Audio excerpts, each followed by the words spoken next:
புதுச்சேரியில் துவங்கிய தமிழ் பாரம்பரிய குடும்பங்களின் வாழ்க்கை முறை குறித்த புகைப்பட கண்காட்சியை வெளிநாட்டினர் ஆர்வமுடன் கண்டு ரசித்தனர்.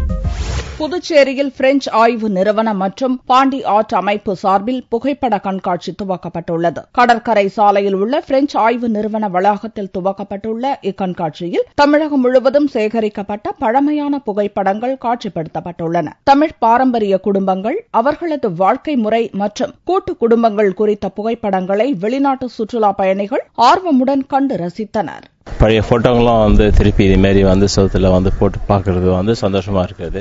இது இந்த மாதிரி ஒரு எடுத்து செஞ்ச முயற்சிக்கு உண்மையே பாராட்டணும். பீச் ஓரத்தில் இந்த மாதிரிலாம் நிறைய பேர் போய் வந்துக்கிறாங்க. அவங்க இந்த மாதிரிலாம் பார்க்கும்போது அவங்களும் பழைய ஞாபகம்லாம் வருது. ஒரு மாதம் நடக்கவுள்ள இக்கண்காட்சிக்காக தமிழகம் மற்றும் புதுச்சேரி கிராமங்களிலிருந்து 10,000த்திற்கும் மேற்பட்ட புகைப்படங்களை பிரெஞ்சு ஆய்வு நிறுவனம் சேகரித்துள்ளது குறிப்பிடத்தக்கது.